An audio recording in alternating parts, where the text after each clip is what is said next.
Before we wander on into the episode, I just want to make sure that everyone goes out there and hits up the YouTube, check out the Spotify, check out Apple, wherever you're listening or watching to this podcast, is to go down, like it, subscribe, hit the bell if it's YouTube. Make sure you're getting those reminders. We do put these out every week.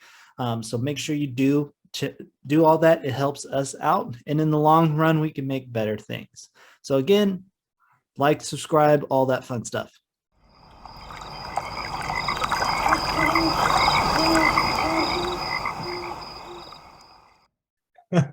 Clink. Clink. Hey, welcome back to another wonderful Wednesday and another wonderful Wandering Ways episode. And yes, you are confused. You're like, where's Mark's sweet voice? Well, it's not here today. You have mine. And we're joined by the famous buddy, everybody's buddy, Matt Buddy himself, 2.0 is in the building. How's it going? Going good, my man. Going good.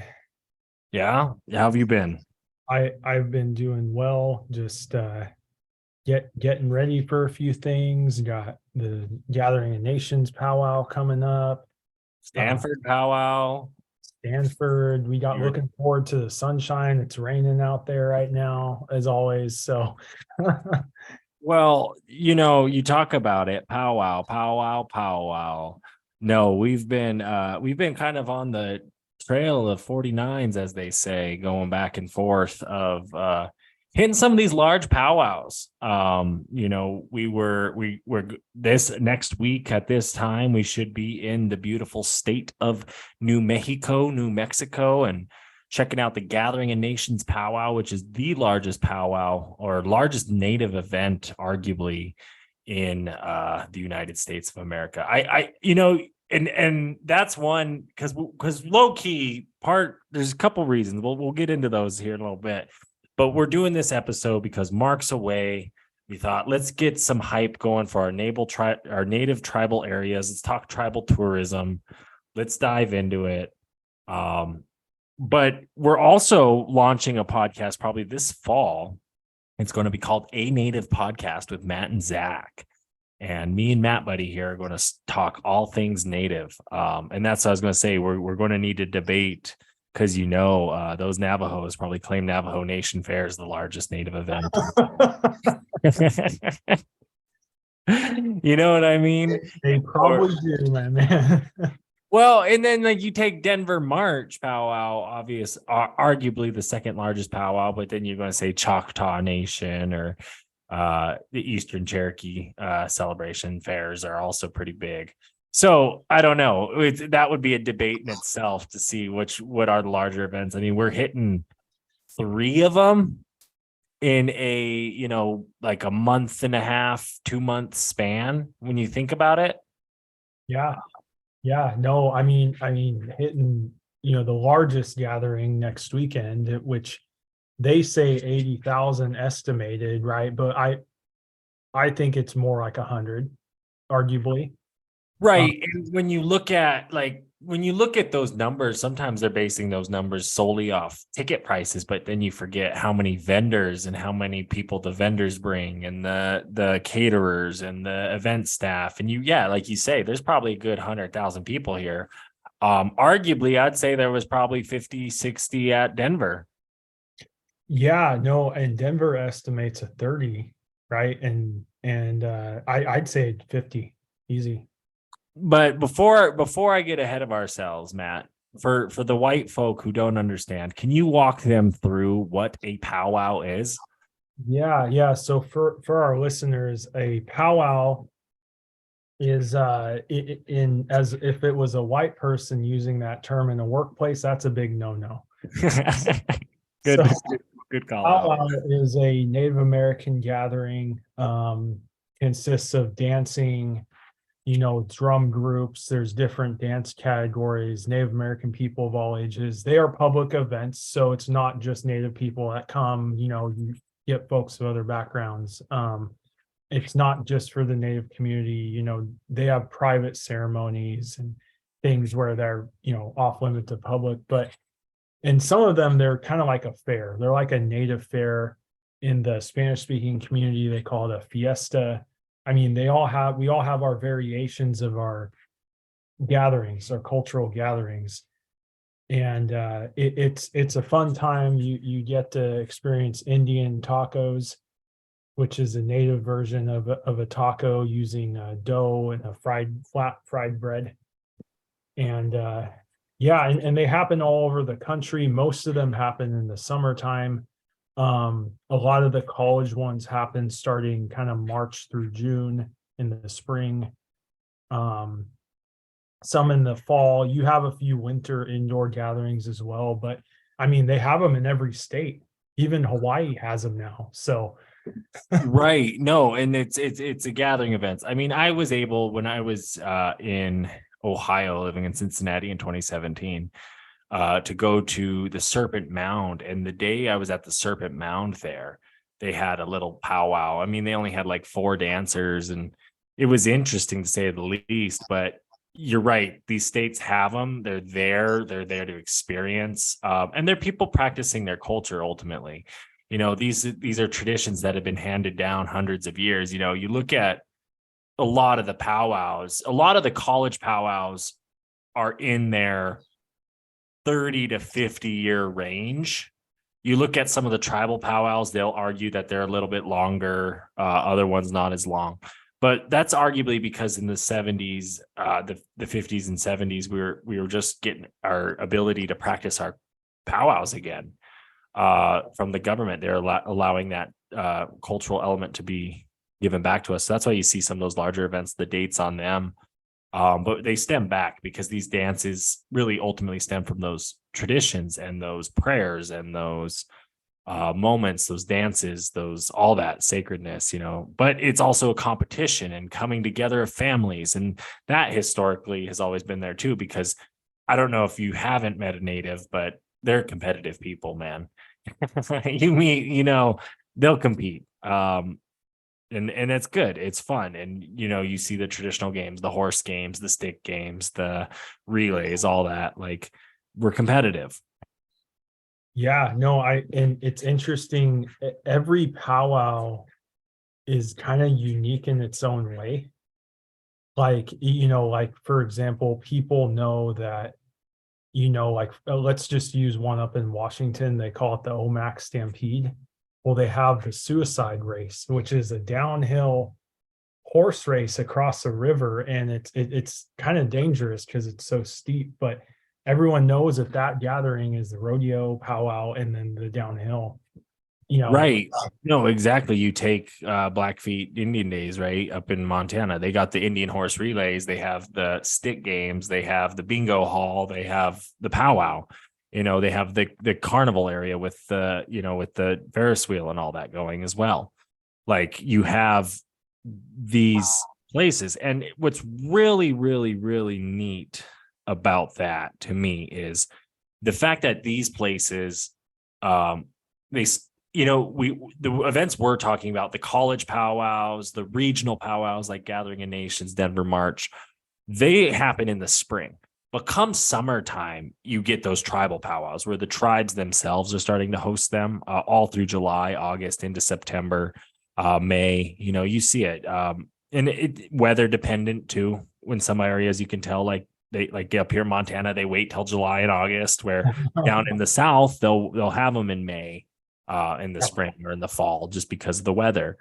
So it's always a good time to go and check it out and go, if that's something you want to do and support in Indian country, go check out the powwows, but there's other events, there's other tourist things that are going on as well. Yeah, no, it's really cool to see, and even the regional differences too, with some of the dances and the singing. Like, if you're a powwow goer, or you're someone like Zach or myself, that up north, the powwow drum guys, it's that high pitch, like Northern Cree, like really high pitch. You go on to Oklahoma and it's like really really low sounding. Just the singing is different regionally.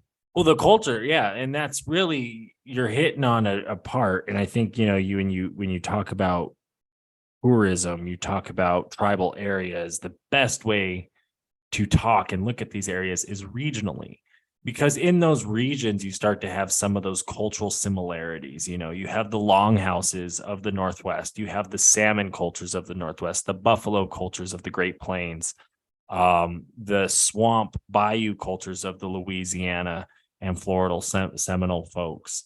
You have the Pueblo people of New Mexico and just the Southwest, you know, the various vast regions and what they're known for, the farming, the corn, the this, the that, you know, all of it. It's all really cool when you look at it. And I mean, we've kind of taken it upon ourselves to break them into these regions. So, I mean, and Matt, if you have any debate here, go ahead and feel free to debate me. But, you know, you look at Alaska, the Alaska Natives, they're pretty much their own region. And then you kind of, they have similarities to the Pacific Northwestern tribes, especially when it comes to the salmon and some of the totem pole culture, especially up into Juneau. But when you really get up into those northern villages or interior Alaska, those natives really are set aside. So we say the Pacific Northwest is a region, Alaska is a region, Southwest is a region. And I consider Southwest like Utah, Nevada, Arizona, New Mexico. People will group California in there. If you're going to group California in there, I would say the northern half of California should be up in that Pacific Northwest spot. Yeah. I think to add to that, it's a little bit tricky with the California and Nevada sometimes, because it's like some people group California and Nevada together. Right. And then, I mean, some have California as its own thing too, and I kind of see why they do that. But then sometimes you see it even where, because I'm looking right here, I'm kind of like looking in the screen here at the map behind me, and you have like California, Nevada, Utah, Arizona, New Mexico, Colorado. Sometimes that gets looped into the whole Southwest, and you'll see Texas sometimes in the Southwest. But in reality, I'll only claim that one Pueblo that's kind of near El Paso as the only really Southwest aspect of Texas. Because when you really get into the other tribes, you get more into the Southern Plains or the Eastern tribes more so. Yeah. And a lot of, I know we did this for work with those town halls and stuff, but we did Texas, Oklahoma, Kansas as Southern Plains. And then our Northern Plains cutoff was basically Nebraska north was Northern Plains.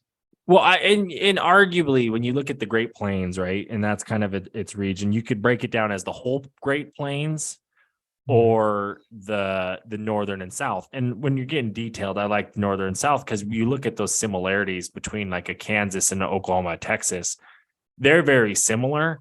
If Colorado had tribes in the eastern part, which shocker, there is none.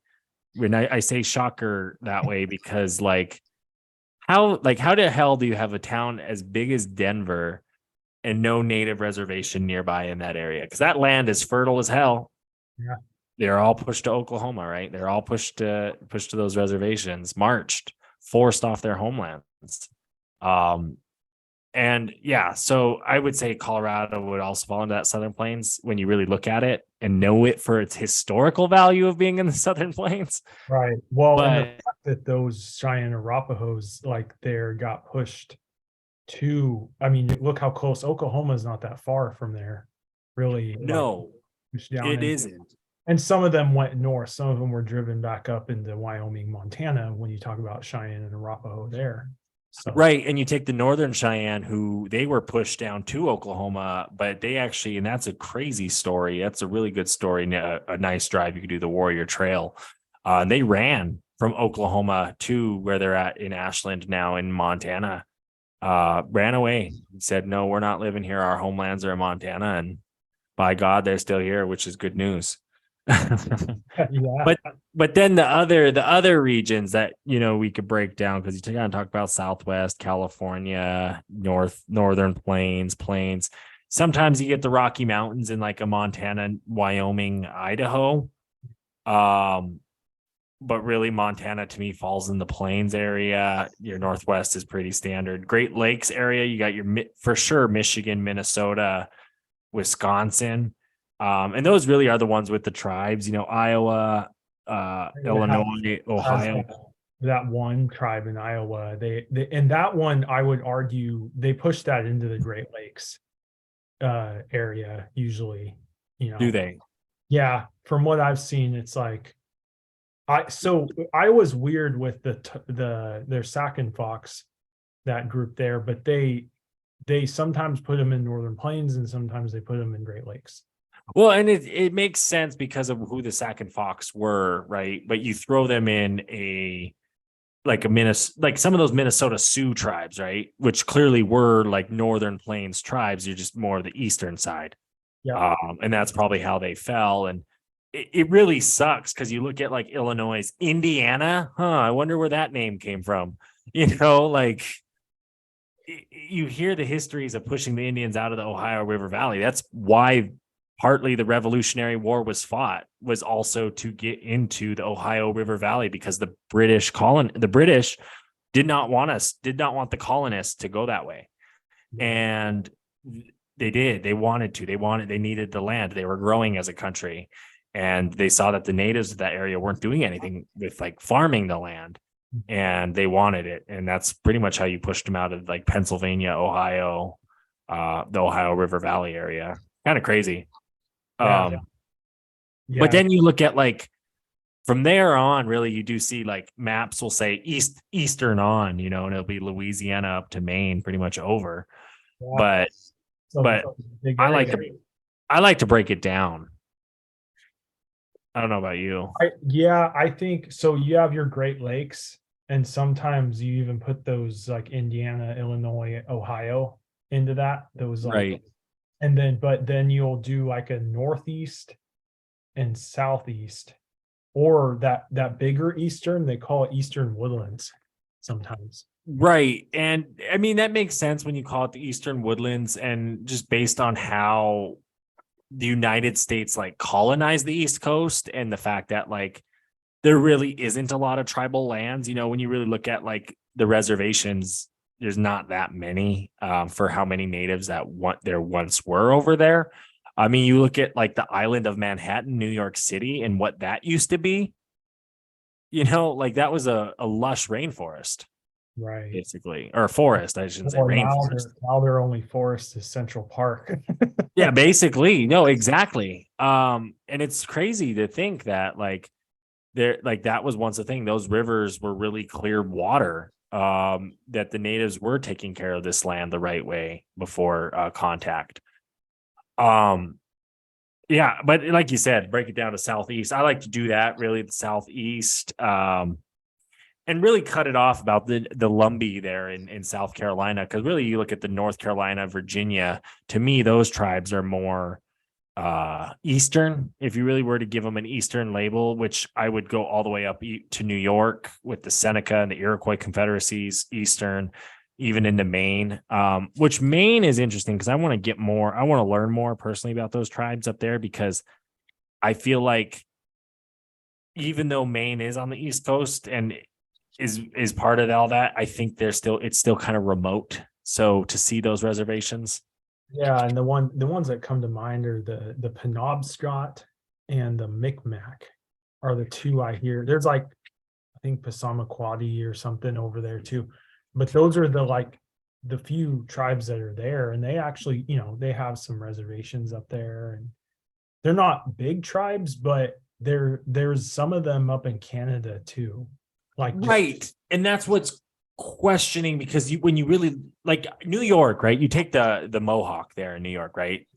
Yeah. Their cousins and brothers and sisters and mothers and all that live across the river, right? But that's also an international border. But they don't go through customs to go see their cousins. You kind of have that with the Blackfeet, and I don't know if that was a intention of the Canadian government, but you see that Blood Reserve does not border the Blackfeet reservation in Montana. No, but the Blackfeet can go across with their tribal ID because of how the international border cut through their territory. Them and then vice versa coming down, I believe, with the Canadian. Yeah. bloods. And I don't know if your guys' tribe, the Little Shell, can get into Canada or not with your tribal ID. And it's interesting. I doubt it because our tribal IDs need to be like scannable, and they're not scannable. But you look at like our history, really, the Little Shell. It's kind of lucky that we kind of came into Montana because we were almost a like if you look at it, northeast Montana, western North Dakota, and Canada right there.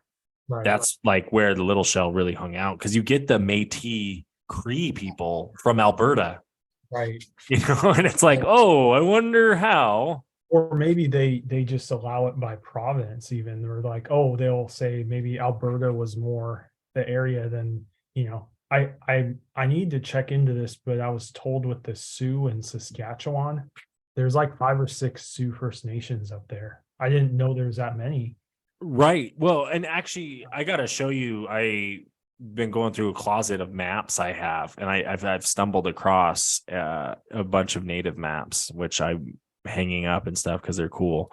And one of them is all the tribes of Canada in like the 90s and where they're at. So, and you're right. Like you look at Canada and you hear the native, and that's a whole nother chapter.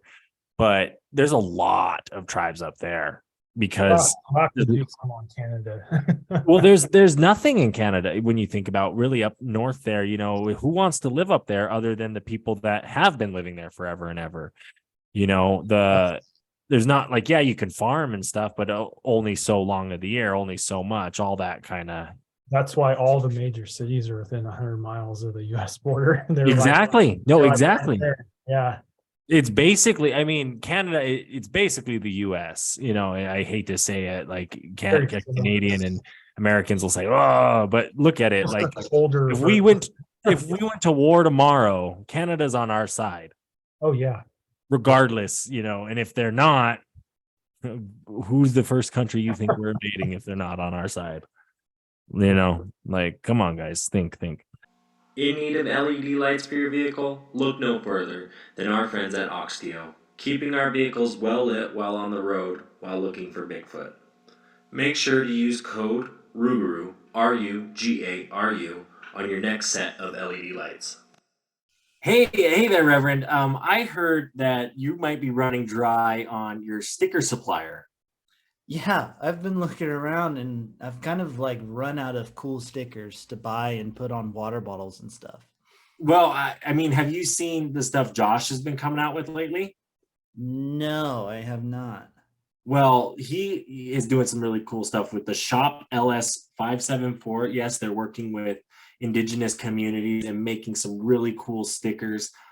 He has a really cool Buffalo Mountain sticker. There's even water bottles, hats, sweatshirts, the whole swag. And we even got a discount code for you guys. Yes, if you use Wandering Ways at Shop LS 574, you're going to be getting a discount on your next purchase. But not only that, you're going to be giving a percentage of that sale to the Little Shell tribe, as well as they donate $1 of every sale to murdered and missing Indigenous women. So just such a cool thing going on there. You use the code Wandering Ways, WANDERING WAYS, and you put that in there, boom, you're getting a discount. The Wild West is full of dangers, from snakes to bears. The outdoorsman must be prepared. That is why when you experience rivers like the San Juan or the Yellowstone, you must bring a blue ribbon net. Handcrafted and biodegradable, these classic wooden fishing nets are all you need while on the river. Make sure to use code RUGARU10 when checking out at Blue Ribbon Nets. Again, the code is RUGARU10. RUGARU10. But you had some good news. You guys read the title, tourism. We're talking tribal tourism. We're talking these tribal areas. So if you're interested in getting into these areas, definitely listen to today's episode because we're going to dive into it. You saw a new national park down in Georgia, possibly being created. Yeah, I saw that. It was the Oak Mulgee Mound in Georgia, and it's funny because I was telling you about this earlier, and how Okmulgee, Oklahoma is the Muskogee Creek Nation kind of headquarters, is that town, also the filming location of the Reservation Dogs series. And so Okmulgee, Oklahoma is where the Muskogee Creek people got moved from Georgia to Oklahoma. And they're of the same name, right? So that's Right. it's interesting. I think definitely that's kind of needed in that area, like another draw to the southeast, you know? Right. I mean, they do have, like, it's interesting because the Southeast is one of those places that there's not, you don't think of natives when you think of Florida. Like, I Right. do, because I think Seminole Nation, right? The one largest nation in Florida there, of tribal people. But you don't think of Georgia because there really aren't no tribes there. You don't think of uh North Carolina, South Carolina, Tennessee, really. You don't, because you hear you know the Trail of Tears. You're taught that they're pushed out. And it's sad because the Trail of Tears in our history book was a paragraph, you know. And really, when you look at what that was, uprooting native people off their homelands that they lived for thousands of years prior to that, and saying you're going to go live in Oklahoma and we're going to basically Nazi walk you. Like, that's like Hitler got so many of his ideas from what the American people did to the natives. Like, it's documented. Like, he was like, oh, I basically took notes from them. Right. And you're like, Jesus Christ. Like, and Well, here we that's in the like that's why the East doesn't have that many tribes. The ones that are still there. So I'm going to use an example of the Porch Band of Creek Indians in Alabama. They're in Right. North Alabama, border, you know, right next to Georgia, and they are one of the groups that kind of, like, there's small groups that stayed. They fought, they stayed in the hills, and that's why there was some, like, Eastern Band Cherokee's still there, like why they're, so, you know, they stayed in the hills and stuff.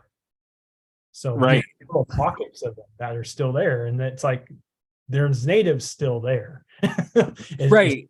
yeah. Well, and that's the other thing. You look at like the Lumbee and the tribes in Virginia and whatnot as well, is like they, like, a lot of them got recent federal recognition. Like, they weren't recognized back in the 1800s. You know, it was 1970s, 2000s, this and that, because they have always kind of been fighting for that because they wanted to stay in those areas. And you look at those tribes too, and it's like interesting when you look at the urban tribes because of the way it's like they were almost forced to assimilate. You know, it's like you're forced to go to the American schools, you're forced to get a job and do this and do that way, where it's like you don't see that as much in the rural communities. It's a little bit different, and that's why you almost get those culture shocks when you look at Indian country. But to go back to the point of the new new national park that might be coming, and it's possibly going to be co-managed by the Okomugal tribe, who was forcibly, so they might co-manage it, which is nice. Right. So here's the article from afar.com. Set between the rolling hills of northern Georgia and the flat plains of southern Georgia is a park with more than 17,000 years of continuous human history. The dirt and clay, earth and mounds found in Macon, Georgia, were once part of a capital-like city for what now the Muskogee Creek Nation, for what now is the Muskogee Creek Nation. Carbon dating of archaeological artifacts shows that the site predates Gobekli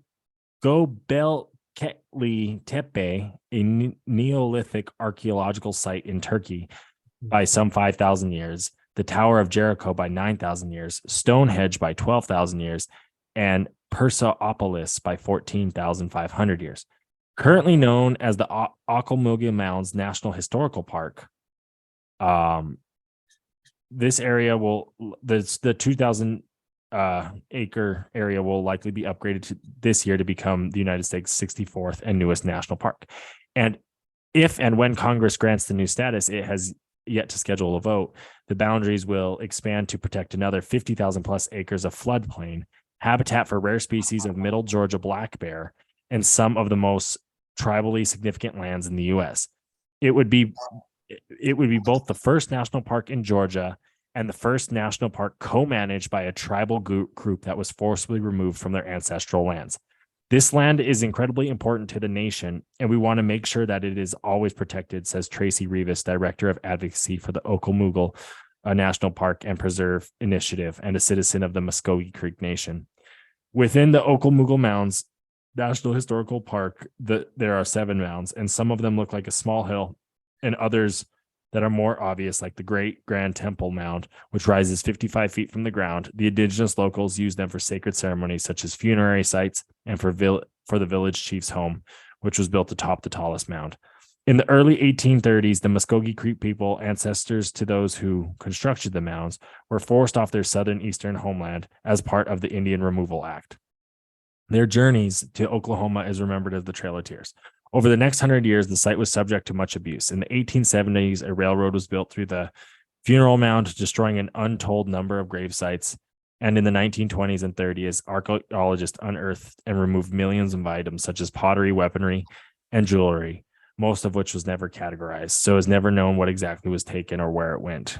Great Depression era, though. Efforts to protect this land have been in the works since the 1930s, when President Franklin D. Roosevelt first learned of the area's historical significance. He wanted to create a national park then, but it would have necessitated an act of Congress. So he insisted creating Okmulgee National Monument, a distinction he could do unilaterally. Then in 2019, John D. Dingell Jr. Conservation Management and Recreation Act redesignated Okmulgee as a National Historical Park. In that same year, the National Park Service conducted a special resources study to determine if Okmulgee Mounds met the criteria for national significance, sustainability, and feasibility for national park status. The study wrapped up last year. The only thing standing in the way is the vote in Congress. So that's what we're waiting for. Wow. And it would be Georgia's first park. I didn't know that. That's awesome that it could be their first park as a state, Right. as tribal, and that northern part of Georgia, was that was kind of Creek and Cherokee. So that's where the Appalachian Mountains start.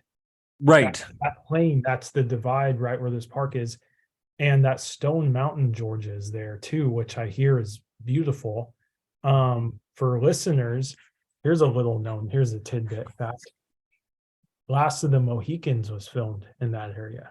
Oh, okay. Yeah, it was Mohicans supposed to be up north by New York or whatever, but they filmed it in the southern Appalachian Mountains down. Well, it makes sense because you get those hills, those Georgia hills, And it's like, I didn't realize there was that much wilderness in that area. Like, there's black bears apparently. Right. No, exactly. It's you just don't think about the Southeast being that, but there's pockets.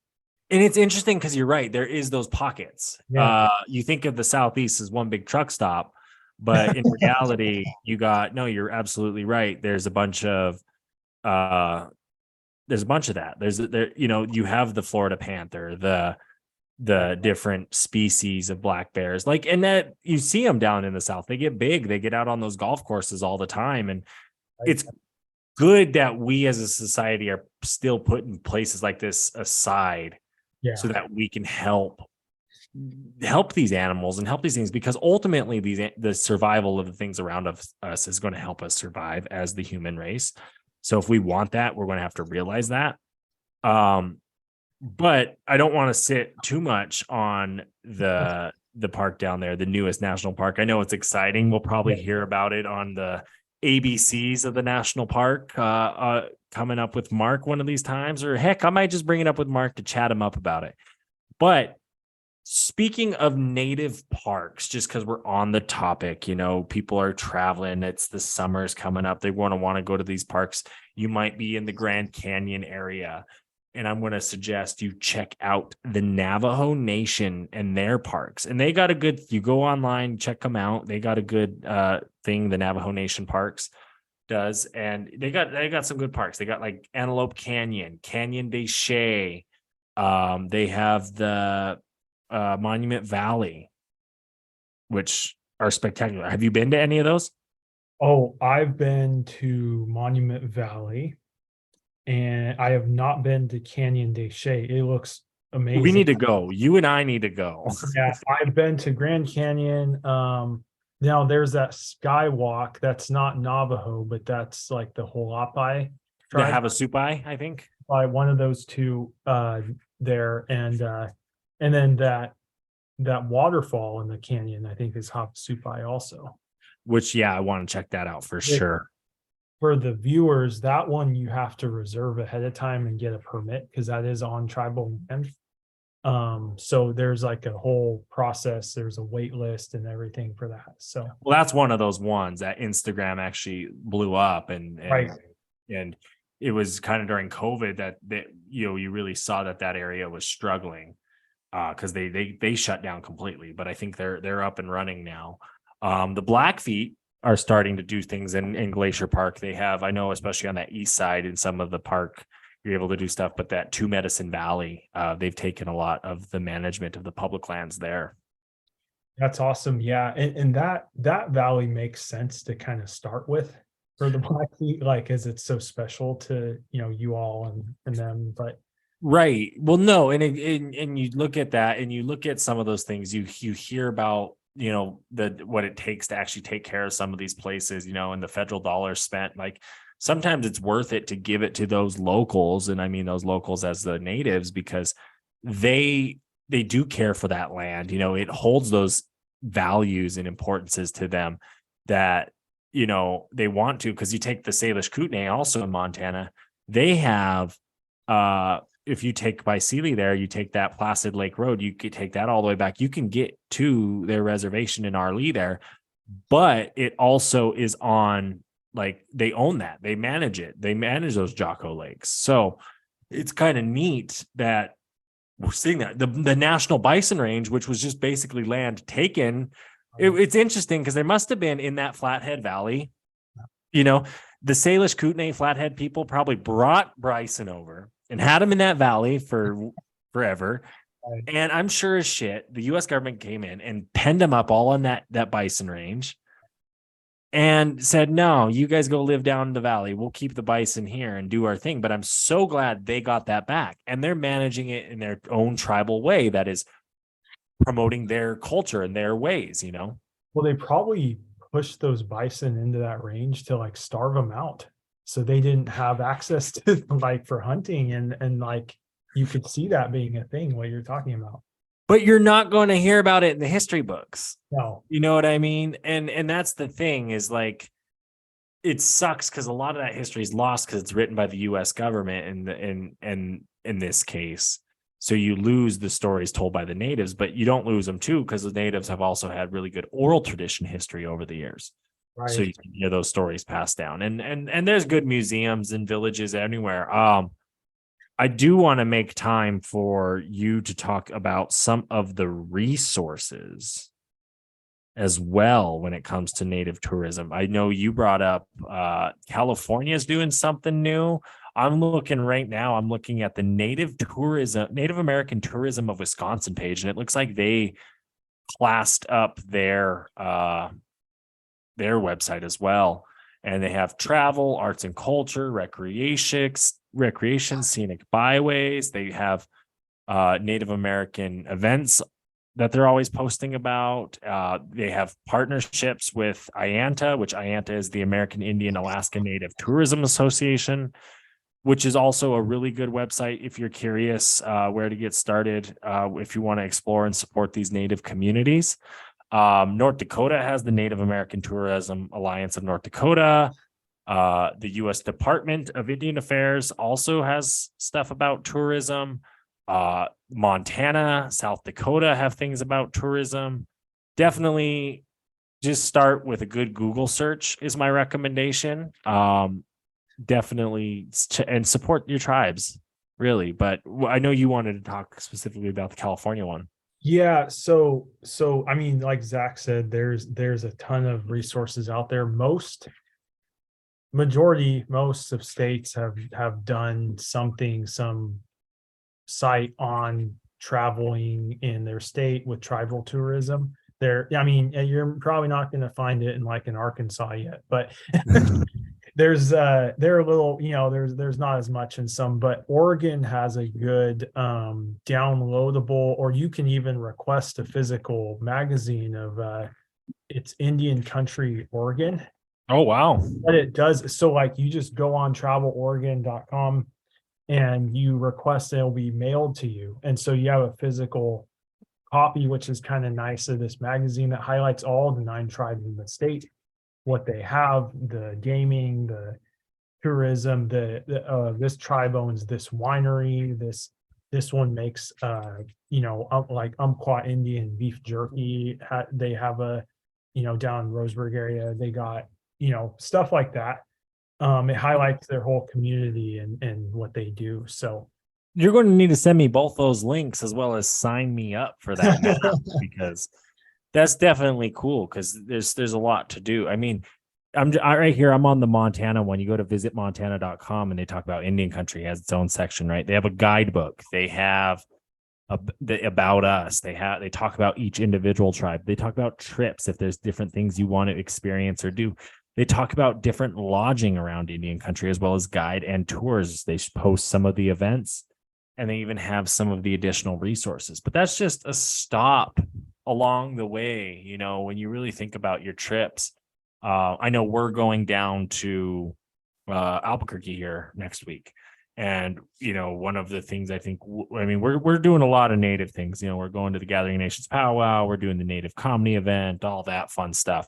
But one of the other things we're going to try and do is go to one of the casinos down there and support, native gaming, and their right to do that. And definitely, why not go check out, have a little bougie time, good food. I mean, I've always gotten some of the best food at some of those native casinos. So really, when you're traveling, like that one in Coeur d'Alene, down in Plummer, Idaho, best chicken wings, cheap chicken wings, and the biggest, fattest meat. I'm sorry, vegetarians, but get the fuck out of here. That was the best chicken wing I ever had.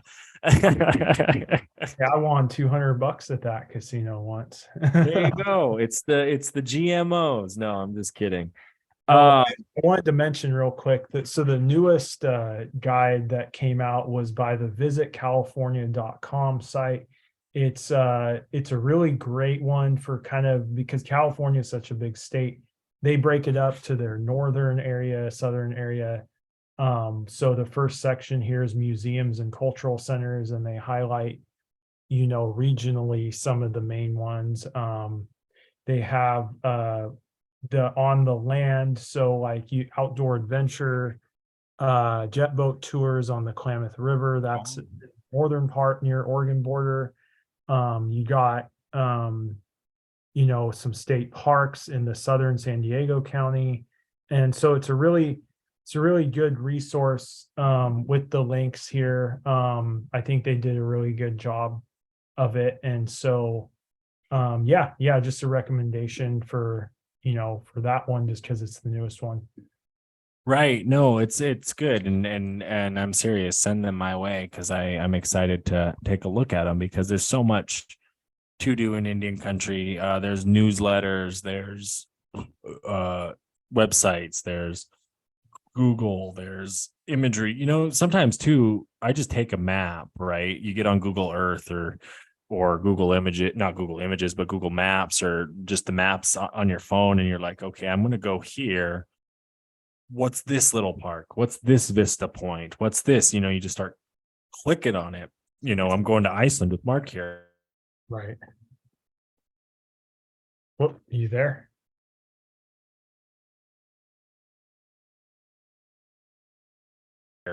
Soon. And that's part of what we're doing. So you good? Yeah, you cut out there. You cut out there for a second, bud.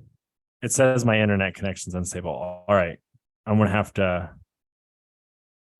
cut there, or have Mark cut there, or not. Maybe you guys get the delay, but you're good now. I'm gonna dive into that. But I like to, when we're planning these trips, I like to click on the map, the Google Earth image, whatever that may be, because you may stumble across something. So me and Mark, as I was saying, we found kind of, and you guys can listen to that episode here on the podcast, is we kind of mapped it out, said, here's where we're going to go day 1, here's where we're going to go day 2, right?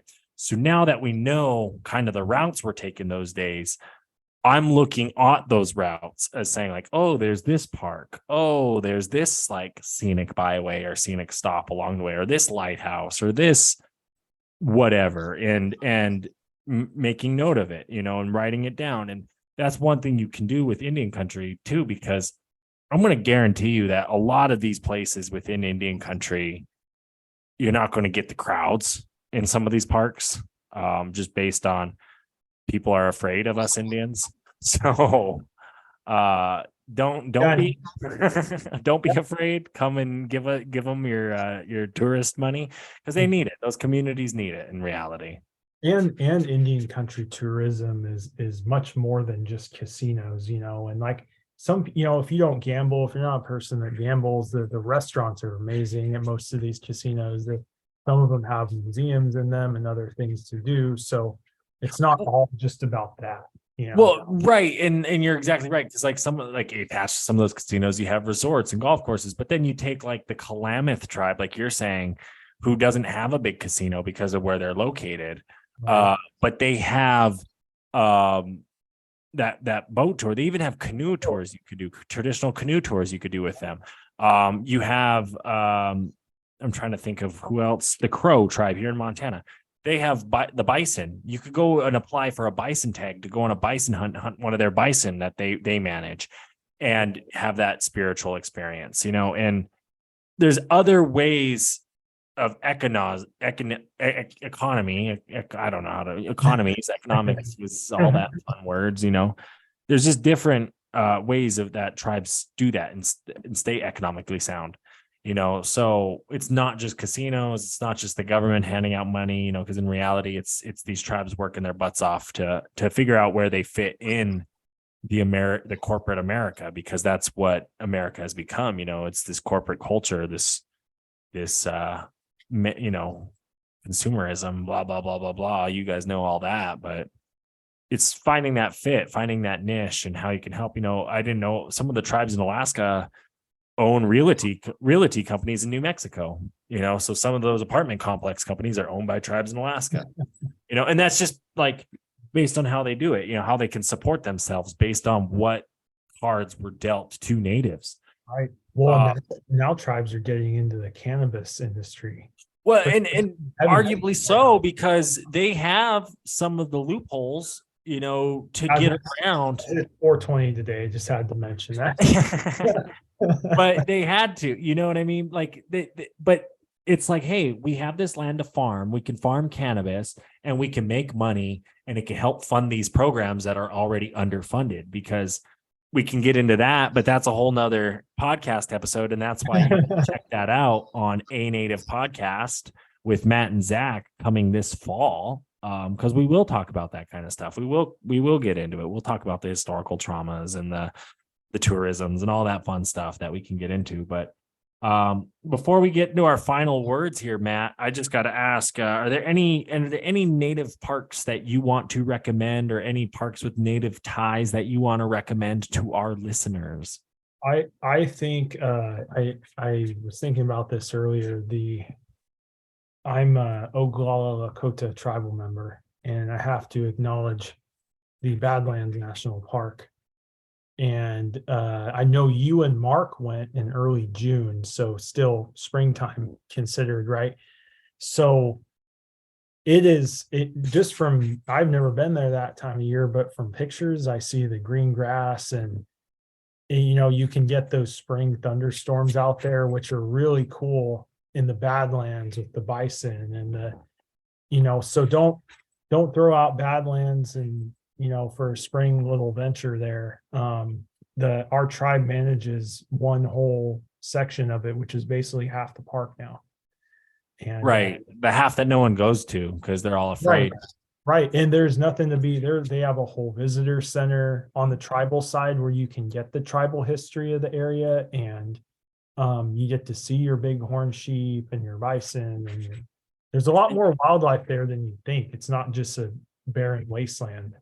Well, and that's what's really cool about it. And I want to, I really want to get out to the North Dakota Badlands, as my grandma calls it, but really it's the Teddy Roosevelt National Park out there as well for that same reason. Well, on that one, there's no crowds. Oh, There I are know. no crowds at that one. So you got the trails to yourself there. Exactly. No, that's one I want to check out. Definitely check out. We went to a wildlife refuge in Ridgefield, Washington there, and there's a native longhouse there. There's tons of native stuff everywhere in reality. Just you just gotta look for it and you gotta pay attention for it. There's a lot of native inspiration as well, where people are inspired by native patterns, native designs, native cultures, and all sorts of ways too to keep a lookout for. But definitely on your trips as you're traveling, look at some of these parks, look at some of these areas, shoot us an email at wanderingwayspodcast@gmail.com, wanderingwayspodcast@gmail.com. And you can let us know or ask us some questions because me and Matt are the experts, but no, we're not the experts. We just know a lot because we're always learning. We'll never be experts because we'll never know it all, but we'll try and share it with you guys. Even if people have recommendations for us that something we've never even heard of, we'll we'll check it out. No, exactly. I mean, there's one Pipestone National Monument in Minnesota there that I really wanted to check out, where a lot of the native pipestones like were carved in that area, like they were because the limestone and whatnot, and those rocks, they would harvest them there, kind of like the obsidian in Yellowstone, harvested there. But I got to be that guy because we're running out of time today. I thought we'd have more time, but as talking with you goes, it seems like we tend to eat it up a lot. That's good, I guess, or not. You let us. You got the email before. I don't need to say it again, but I'm going to dive into it. I'm going to be that guy, Matt Buddy. Final words. Yeah, thanks for having me on. And this is kind of we're letting some people know about some places to go see. We're mentioned our podcast, a native podcast, which will be launching in the fall sometime. Yeah, I mean, get outside right now. I'm in the Pacific Northwest. Zach's in Montana. This tends to be a rainy time of year, but that rain will be letting up, and for folks down south and southwest, it's already nice weather. And so, winter's kind of broke loose. It's time to get outside, get active, go get some fresh air, go see some things. Yeah, so just get outside, go explore. Sweet. Final words from me, Ranger Zach. Well, I'm going to hit it up. I'm going to see our boy, Nature Native, as he calls himself, Jared Gray, tomorrow. We're going to Yellowstone Park. So definitely check out the social medias to see some of that content. Hopefully we see a bear or three, or none. I don't know. We'll see. It'll be a fun time. We'll check it out. I know Jared's got a big plan for what we're going to do down there. He said we're waking up at 3 a.m. and I'm like, all right, I'm about it. But that's when you see him, because there's a bear. He apparently stored a bison. And if you want, go check out his social media is Downtown Jared, DOWNTOWNJERRID, and that's on Instagram. He's posted some of those photos of the bison and the bear. That was a really cool shot he got there. It was a cool, the fact that bear is eating that bison. Yeah, very rare actually too. So hopefully we get to see that or see something equivalent to that. I'm super stoked and excited. So stay tuned. Like Matt said, always keep adventuring. Stay tuned for the A Native podcast coming out this fall, where we'll talk all things native, from Matt Buddy himself to the Chippewa Crees. I don't know, something crazy like that. But until next time, bye.